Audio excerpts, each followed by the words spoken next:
Someone You Should Know. A program about people you know and even more that you don't. Hosted by Stuart Sachs, veteran, husband, father, and grandfather. Now, here's your host, Stuart Sachs. Well, welcome again to another edition of Someone You Should Know. I'm really glad that you're with us, and we're going to have a great show today with a very special guest. And we are brought to you in part by No Sweat Experts. They are the experts in heating and air conditioning. All you need to do, give them a call. They'll be happy to come out, give you a quote. They have a phenomenal maintenance plan that is probably better priced than most companies' maintenance plan. They'll come out 4 times a year to check your system. And we're also brought to you by Irving Chung, who is a franchise specialist. All kinds of great new franchises coming out on the market. So if you've ever given any thought to being your own boss, get in touch with Irving Chung at, Franchoice. Oh, great guy. And some of the things that he does are phenomenal. Some of the things that my guest does are phenomenal. And so I would like to bring her right on the set right now, Robin Pedrero. Good morning, Robin. Good morning. How are you? I am super. I'm getting ready for the other art fair this week. Yes, you've got a big art fair coming up this week, and we're going to talk a little bit about that one. But even as you're preparing for that one, you're already involved with about 5 or 6 or 7 others that are ongoing right now, and so you got your work all over the place. I do. You're everywhere, and you like that, don't you? I love it. the more the merrier. Well, Robin, we were discussing just before we went live the fact that I met you several years ago. Actually, it was at a breakfast club, and we started talking, and I just became fascinated right from the get-go that you were an artist. Okay, on the surface, somebody says, okay, yeah, there's lots of artists. You've been doing this for quite a while, haven't you? Yes, I have been creating art since I was a child, a teenager. When I was 15, I started creating art, and actually I sold my first piece then. You sold your first piece of art when you were 15 years old? Yes. What'd you sell it for? For how much? The very first piece I sold at a small emporium, it was an apple tree ink sketch for $5. But then my next piece that I sold was of the Warregan Hotel, which is a famous hotel where I was born in Norwich, Connecticut. And it was a black and white that I did in high school, and I sold it to them for $150. Woohoo! Wow, which by today's dollars would be a small fortune. And did you tell me that you started actually painting before you started sketching? I did. That's kind of unusual, isn't it? Well, you're craftsy as a kid, and you draw on everything. But my first lessons were painting in oil. My first lessons with professional and master artists, and that's what I learned to do first: oil paint. I mean, all right. I want to come out because, if I ever tried to paint a vase with flowers in it or something, I can't even begin to tell you what it would look like. But today there is so much impressionist type of art. For instance, the piece that's right behind you, I mean, it has character to it. It has a theme. And you can tell the audience a little bit about where the inspiration and what that is all about. But some of the new modern art that I see, I find that there's a lot more people that say, "Oh, I could do that." All they did was just slap some paint on a canvas, but it's not that easy, is it? No, actually, coming from a background of someone who did very realistic and also impressionistic work, because I have a lifetime of artwork where I did portraits and whimsical nature pieces, and then more recently the abstracts. You think it's easy, and I guess it could be easy. Yeah, you could just throw down some paint. However, it might not look like a gorgeous, strong, well done painting when you do that. You think that there are people that do that every once in a while? You see an artist that just takes an entire can of paint and just throws it up on a big canvas. and tries to create something. I mean, it just seems to me in the world of art, especially in oil and acrylic paints, that the thought is, oh, well, I'll just do anything and put it up on a wall, and somebody's going to like it. It's just not that easy. Well, I can't say that that's not attainable. Somebody could do that, truly. Sometimes paintings come easy. Sometimes it's quick, and you want to do more to it because you feel like, oh, it shouldn't have been that quick. But then there's other paintings that you go through that it's a whole long journey to get to the end of that painting. And so the time in each are completely different, but sometimes the outcome can be similar in terms of worth and value and appearance. For instance, the piece that's right behind you, Hmm. did the thought for that piece come first? You thought I want to do something with some blues and add a little bit of color, and this is kind of the color blocking that I want, or do you just get the urge, pick up the brush, start painting, and then it evolves? All of that's true. All Sometimes of it. Okay. I start here. So it's an emotional type of thing that you pour out with colors, and the colors equal the emotions.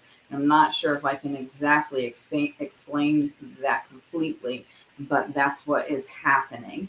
And then as an artist, you're thinking in terms of design and value and style, and you're looking at, and this is a rectangle, so you're looking at that rectangle to create. I like a sense of space and depth, and I like the layers.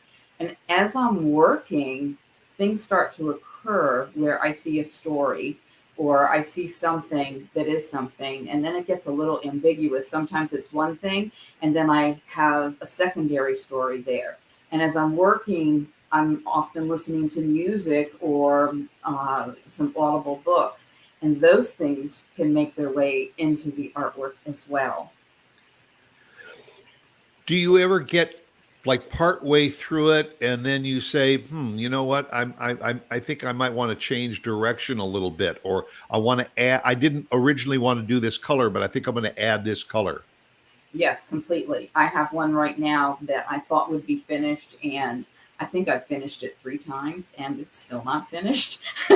So it's going to go through another transition. But part of that I've learned when you make, I don't know if you want to call it a mistake so much, especially in abstract, when you are putting down color and making these layers, those underneath colors and layers become part of the piece. And I use what's called sgraffito. It's Italian, and I scrape into it and I pull off some of the overlaying color, and you still see some of that underneath. And I love doing that. It's so fun and interesting to the art. And of course, the process obviously is different if you're doing an impressionist type of a piece, like behind you, or you're doing a flower Mhm. that's intricate with the petals. What's the mindset that you have if you're going to sit down and you say, you know what, maybe it's a commission that you're doing. Somebody says, I want a nice large a pot of wildflowers, or sunflowers, let's say, for my living room wall, and you start to do that. Is it a different mindset that you have to do in order to create something that has a shape and substance, as opposed to an abstract that's can be swirls or blocks and all? Yes, it is. Because it's more specific, and that's something where uh, I actually can envision the entire painting in my mind. Typically, it doesn't always come out exactly like what I'm envisioning, but I can, and I can make some thumbnails or things like that for my clients. But I start to see it, and then I start to go with it in the paint and create something realistic. Whereas, like I have a portrait commission coming up for clients that have portraits of everyone in their family, and I'll be creating their grandchildren. So that's very specific. That I actually have to draw out because that's detailed and specific to their grandchildren's faces and the embrace that they're in. So it is different, yes. But I like being able to create my whimsical nature floral pieces, and that same palette sometimes is in my abstract pieces. I learn something from the couple of different styles that I work in, and I love doing all of them. How do you determine what you're going to create? I mean, do you just get into an abstract mode and you do that for a year or two, or do you just say, I've had it with the abstract, so I'm going to do something maybe in a softer, more Renaissance type of a look or a palette, or I'm going to do a figure sitting on a chair. What's the mindset for an artist to determine what they're going to create next? Well, I truly favor my collectors. So, in my realm of where my art collectors are, I have collectors who have collected the portraits, the landscapes, the whimsical nature pieces, and the abstracts. Now, I have newer people that are collectors now that have just discovered my abstracts, which are a newer of my style. And those are mostly larger, they're small and medium. The whimsical nature pieces are great joy bringers. And I know, based on my collectors, what I need to produce. And it brings me so much joy to create pieces for them. Some are seasonal, but I know based on my inventory of what I created and who's going to be wanting to have more art in their lives to bring them joy in their homes, that I need to create more. I have shows and I have to create for shows. And so it's not a production line, but I work in series. Okay. And so I'll have a series and then I will work on 12 of those at the same time. And while I'm working on certain pieces, then I take some of the paint that I'm working on and I put that on other canvases. And so sometimes I keep paintings within a certain color palette or a certain theme. Well, because as we said at the outset of the show, you're involved in maybe 5 or 6 gallery showings at the same time, and it may be different because one gallery showing may have a theme. Yes. Another gallery may just be, we would like you to bring in 5 or 6 of your pieces, and another may be a very fine gallery. Another may be more of a public opening. Couple cases in point. For instance, you show in the City Hall in Frisco. On all 5 floors, they have art that's displayed, and a variety of art by a variety of artists. Mm-hmm. And all. So, do you think, okay, well, if I'm going to show at City Hall and I'm going to be appealing to all kinds of ethnic groups, I'm going to be appealing to all kinds of age groups, do you then handpick what you want to present for that show? Well, you have to submit the art and it has to get approved. And that is one of those processes where you submit and sometimes you're rejected and sometimes you're approved. And I do. How do you know what to submit? That's actually the hardest thing to figure out sometimes. Okay. You have to know who the judges are and what they'd like, and you look at what they liked before. And hopefully that can work. Like here in Frisco also, with Karen White at Oasis Accents, and she has large abstract pieces of mine in her gallery. And then again in Frisco at Gallery 8680, there is a show right there right now, and I have a piece in there. And not three, Karen has many pieces at Oasis Accents. All 3 of those venues right in Frisco, I have very different pieces. I have a collage at the atrium. And then I have prints at Mila Delphin's in McKinney, and it's specific for that little shop. I'm at the Cove in McKinney, and I have a large oil floral abstract piece there. I am with Jen Tennille Interiors in McKinney, and she's an interior designer who just opened up, and she has my work in her shop. Okay. Those are very abstract and also a landscape. So this is just in this little area, and I'm at the McKinney Mill House, and I have an exhibition there, but my studio is also there. The McKinney Mill House is a foundation that's a co-working space just for women. And there are artists, photographers, fashion designers, nutritionists, yoga. It's a long list. And I have studio space there. And in that space, you'll see all kinds of my art. In fact, there'll be the McKinney Art Studio Tour, which is called MAST, on November, I think, 13th and 14th. I think I wrote something down about that. And that'll be opening up there. So that's just here in Texas. Then I expand further to Arkansas, and a person who found me on Instagram, James, has brought me into the Art Collective in Rogers, Arkansas, which is a cute little town. A new gallery for me that's invited me that I'll be shipping art to this week is in Hendersonville in North Carolina, and that opens on the 12th. As you know, the other art fair is now. And a big exhibit that I just did was with the Bridget Mayer Gallery in Philly. And I just returned from doing that benefit exhibition. So that's just... Well, I mean, you have your work in a number of galleries, I know, in Florida, and also in Athens, Greece. Yes. Where did that connection, that international connection, come in? Did they approach you, or you approached them? They approached me, and it's a Wow. Think League museum, and I have a gorgeous published book that they presented, and the pieces, they send this beautiful package with a canvas that you create on, and then you create, photograph it, and send it back to them. They create this gorgeous book, and this particular show was only USA artists. Very interesting.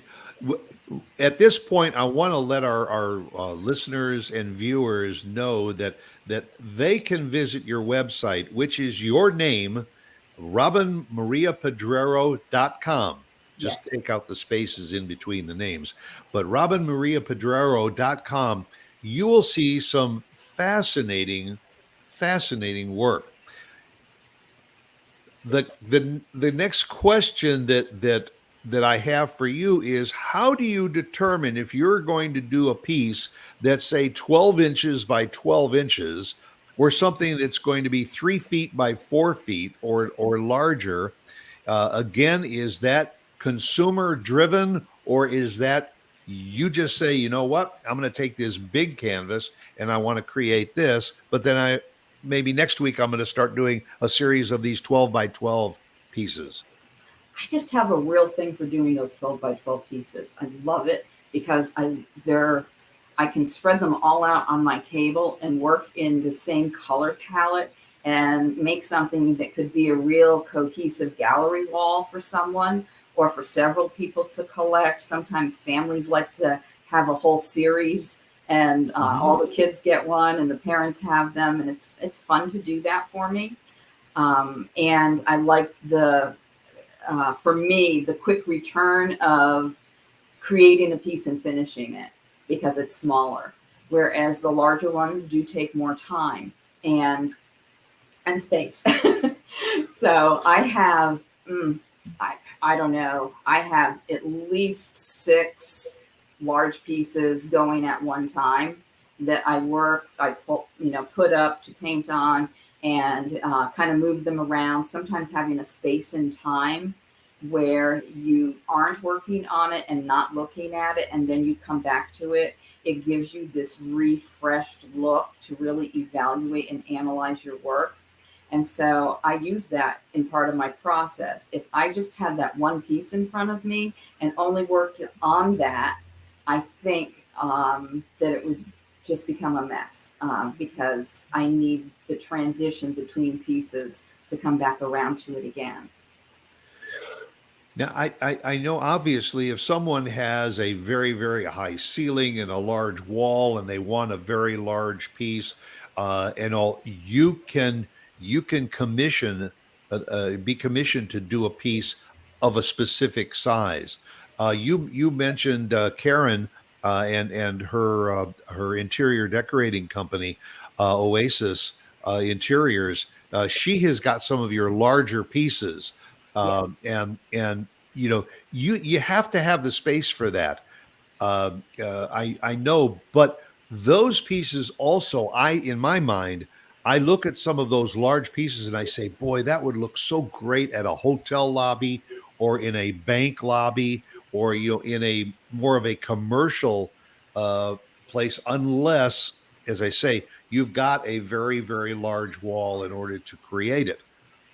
Uh, I'm my process is a little bit more what you said earlier. I would probably take a section of wall and put up four 12 by 12 pieces hmm together to form some kind of a story rather maybe than going into that one large piece. But it's up to the eye of the beholder. yes. Uh, and do when you go to some of the exhibits, do you ever get somebody that says, boy, I like that piece, but can you do that larger or smaller? I did have that happen at my solo show, and I've had it happen many times at my solo show in McKinney at the Cove. I had someone come in, and the piece that she came in for was on the postcard and all the advertisements, and it was a 20 by 20. And she walked in, and her face just dropped. And she was like, "Oh, I thought it was bigger. I came to get that." And I said, "Oh, I can create one for you." And that's exactly what I did. Her and her husband were moving into a new home, and I created a very, large piece specific with the color she wanted. And it was an oil painting, and she loves it. Well, and personally, I am a collector of Robin Pedrero also. And my story was I saw a piece that you had at Gallery 8680. And it struck me because it had a patriotic theme. I think it had a title of something freedom or Mhm. the home of the brave, something along that line. I saw that. I walked around the gallery. I kept walking back and looking at it. And finally I went back and I said, you know what? I love that piece. And there was a sold sticker that was on it.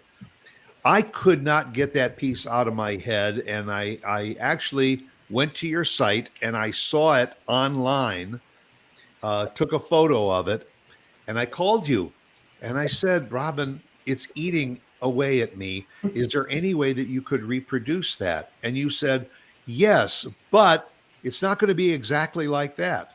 I said, I understand. You said, is there anything that you want to add or to it to make it a little bit more uniquely your own? Which I appreciated that. And I said, as a matter of fact, this was around September 1st of this year. And Mhm. I said, I'm thinking about the 20th anniversary of September 11th, 9/11.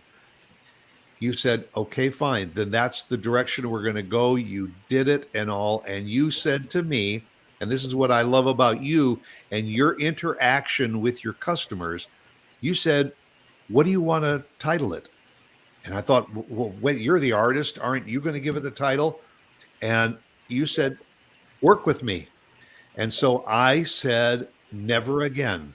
Mhm. And you said, Perfect. perfect. You did it. You added some little touches to it. It is on my wall. And for those that are listening and watching and all, this is what connecting with an artist can do because it may be something that you see at their gallery or you see at one of their exhibits and you say, that's perfect.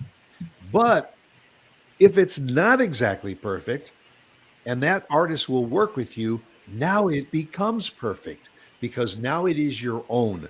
There is no one else that will ever have never again that I own. Mhm. Um, That's what makes it special. I'll bet that makes you feel special too. It does. It gives me such great joy to make those connections and know that these pieces have such meaning to people and that they're in their homes and they chose them and they enjoy them. They value them. Yeah, and it's a process. Have you developed a lot more of that over the years? Develop more of what? Of people saying to you, "I love your work, but could you do something like that for me with maybe a little more greens and blues in it?" Oh, yes. I do that all of the time. I think I mentioned to you earlier, I'm also a licensed and published artist, which I have a company that licenses and publishes works of art that you won't necessarily know that I created because my name might not be on them. And with that, they give me assignments and I create pieces using particular palettes of color or particular themes. And through that practice, I've also learned to do more of that for my clients. And so I do that a lot. It's challenging, it's fun, and it makes both of us happy. Well, because you've been creating art for decades now. Mhm. You said ever since that you sold your first piece at 15 years old, you've been creating art for a long time. So do you ever find yourself at a time when you say, geez, I just don't know what to do and where to go and what am I going to do next? Do you ever get that downtime or something where you just say the juices aren't there? Very seldom, because I've learned how to fill the well. And my husband and I love to travel. And that's something that we enjoy to do. We enjoy road trips. And I know through a lifetime of making art and from the artist's way that you have to fill the well. And so these Yep. are things that you have to do for yourself as a creative being and as a human. You have to fill yourself in order to have that output. And there's also exercises that you can do that are artistic exercises. And because I'm an art coach for art and business, I teach these types of things to my clients and students. Well, and you had mentioned earlier you just got back from an exhibit in Philadelphia. That was a fundraising. That was a benefit exhibit, Yes, wasn't it? Uh, yes. and so you reach into that realm too of also giving back to the community by helping you with your art, helping them to raise funds. I know my good friend Ty Foley, our good friend Ty Foley, I should say, also very often donates pieces to people in order to help them raise funds for their causes. Yes. He just recently did that for Theater Frisco by And we donating did one of that for the Frisco Arts Walk, donated pieces to that many times to help out Frisco Arts in general. I received a grant from them this past year for an artist resilience grant. And for ever since I moved here, I have given art and helped to create more funding for them. and you said you're from Connecticut originally. You're Yes. raised in Connecticut. Where else have you lived and carried your art? And carried it is true because I have carried my art that I started making when I was a teenager from home to home. So I took it from Connecticut to several homes in Florida and from Florida to Texas. So wherever you go, like the old TV shows, have gun will travel. You got to have brushes and artwork will travel. And so now, as I mentioned earlier, and I've got to just refer to my notes because I wrote it down earlier, that you have right now you have got art in the atrium in Frisco that I mentioned. We talked about the Mill House. You show your art there, but you also have a studio there. I do. It's And fantastic. and how often are you at that studio and all? And is that open to the public? Can they come in and see you and meet you and talk to you about your art? Yes, it is open to the public. I have to look at the hours, but I'm not always there. You can schedule an appointment with me, but you can actually walk in because my studio is an open studio. And you can actually walk into the space and see my studio. And it is staffed also, and they can assist any person who desires to buy any work. I am there 3 days a week, I would say 2 or 3 days a week. Depends on what I have going on for shows. This week is super busy, so I was just there one day this week. And I still have a home studio as well that I work out of in Frisco. And we should mention at this point that you have got there is a major art exhibit going on this weekend here at the Dallas Market Center, and all the I think it's called the Other Art Fair. Yes, it And is. you're going to be showing there, and that actually opens tomorrow evening, Yes. and then runs through the weekend. How can people get to see you? Where will you be? How can they get in? I'm in booth 22. It is a ticketed event, and they have certain windows for ticket holders. I do have some free tickets.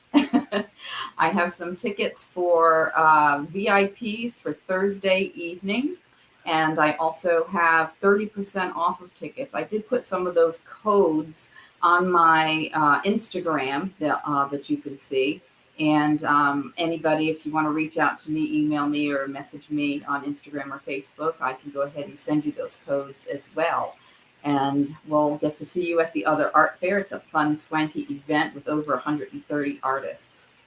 Oh, really? That big?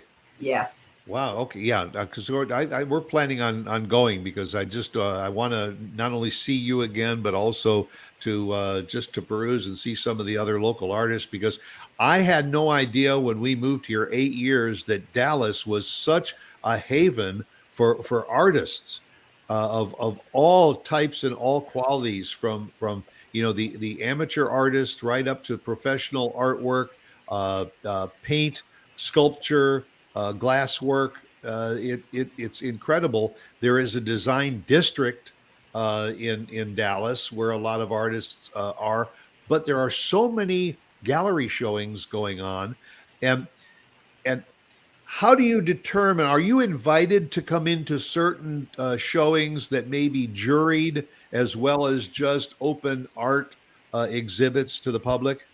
Yes, sometimes that does happen. I was invited to a show back in Orlando that was specific, a 12 by 12 show, and Hmm. uh, then they put it at Bloomingdale's, and it traveled a little bit, so on and so forth. Sometimes that happens, and it's really great and wonderful. And other times you submit and you pay to submit to these other exhibitions. And sometimes you're accepted and sometimes you're rejected. And that is the life of an artist. Well, and obviously, the more that you submit to, the better your chances are that your artwork is going to be featured and exhibited and shown and purchased. That's the hope. Yeah, yep. Are you working at teaching and all young people or something in that are aspiring artists? Do you get involved in that way?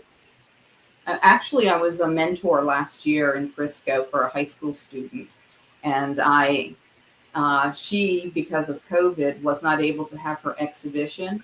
So I got permission from the board, from Annie at the Cove, to exhibit the student's artwork in my show, which was very exciting. It was her first show ever, and I was so proud of her. That was really fun. I used to teach more children years ago. Right now, my schedule hasn't been as consistent enough in order to do that, because I have so many shows and activities that are going on. Do you think that, down the road, that may be something that you'll get involved in again? I mean, I gotta believe that there's going to come a time where you're going to say, I just can't keep hitting the road every weekend, running around with my artwork. I want to maybe spend a little more time at the mill house, and maybe one day a week or something have students come in to learn art. Well, yes, but I also can do those types of things online too. So now that that's opened Okay. up, it enables me to be able to communicate that way. And at the Mill House, I can give workshops. I also do a lot of art business there and presentations. I work with artists there now, and they come in and I coach them on how to use social media and organize their art business. And I'll be giving one of those presentations in the future at our lunch bunch. I don't have a date yet, so, but yes, I do teach. I'm selective on when I do teach because it takes a lot of my energy to do that. And Sure. I'm having so much fun creating artwork and showing artwork. And I think it's important for me to be able to be consistent with my students. And right now, my schedule just doesn't allow for that. It's fascinating. And the one thing about you, Robin, that I appreciate very much is the approachability. The fact that I can talk with you, and I'm not just saying me because I invited you to be on this show, just the general public, anyone, if you have an idea and you don't have the talent to paint something, but you have an idea, you can get in touch with Robin and just say, do you think that maybe you can do this? It's either a still life, maybe it's a very much an abstract or so, but you have a specific idea in mind that Robin can then turn into reality. A lot of artists are not approachable that way. And I think that that's a quality that you have that is very admirable, and that more people really should take advantage of, is to reach out to artists and work one-on-one with them to create what they want. Oh, well, thank you. I think it was just through being open minded and willing to learn how to do some graphic design for my own art to produce the products that people were interested in having the pillows and the furniture and all of those, shower curtains and duvets and everything. Um, I had to teach myself how to do those types of things. And it was through that open mindedness that it opened this whole other door of opportunity, and I started working with more interior designers. In fact, Tamara Day found me on Instagram, and she has her show Bargain Mansions on HGTV. And this is the second year that she has selected my artwork. I think, what did I bring up, 3 or 4 pieces to her um, in Kansas City just this past Wow. year for her upcoming shows this year. That's interesting. That's fascinating. And you mentioned earlier that you and your husband like to travel. Do Yes, you find that that is also kind of a source of inspiration for some of the things that you do when you travel? very much so. And he's so kind that he actually takes me to museums and the gardens that I love so much. And we go hiking and do nature trips, and we love little towns. So, you start to get these things as a couple. Oh, let's go to this little town and walk around, and it's just fun. And the scenes going out west, which I hadn't done because mainly I was on the East Coast, and then we had children in Colorado. So we were traveling through Texas and New Mexico and seeing things I'd never seen before. And it inspired me very much so in my artwork. Do you photograph things as you travel in order to archive those to find the inspiration for that next canvas? I'm laughing because I do way too much photography. and it becomes where, okay, where's that picture? I just have to be a little bit better at keeping them organized. I mean, to me, that would be, again, a source for what that next creation is going to be, because it could be a landscape, it could be a still life. Maybe you just see an antique sitting on a table someplace in a little shop, and you think, "Oh boy, that would be interesting." Click, click, click. And then it may just be a vista that you see that you may want to create. Uh, Again, is that part of that inspiration for that next series maybe of paintings that you're going to do? Is that I just did this series based on that recent visit to that state? Exactly. That's exactly what happens. Sometimes it can be color or feeling, um, something a little less concrete in the abstracts that happens, uh, because it's colors and shapes and forms that I'm creating in the abstract artworks. Like even in yours, you can see maybe there's buildings there, maybe there are rectangles, maybe, yes, it's kind of flag like, but it's not specific exactly. I think as an artist, that would be one of the things that would be most inspiring is to be able to travel, to see things, and your eye is obviously more keen than my average eye would be. I would see something and I see the beauty in it, but you have the ability to not only see the beauty in it, but also to channel the creativity onto canvas in one way, shape, or form. You may see a beautiful flower and it may end up being in a painting that's an abstract that you see that flower in there, but it doesn't look like a typical stem with petals. Uh, One thing I can add to that is that I have found through all of these years, the most important part of that inspiration is that you take action. If these images or that feeling to create this series or these pieces, if you don't take action within a certain amount of time that's pretty close to that feeling, it passes. Uh, And you're no longer inspired that. You've kind of gone on to the next thing. And so you realize that it was a lost opportunity for you to create something there. You could go back to it. Sometimes it's there, but quite often you've got to have it start working on it in a certain time window. Very interesting.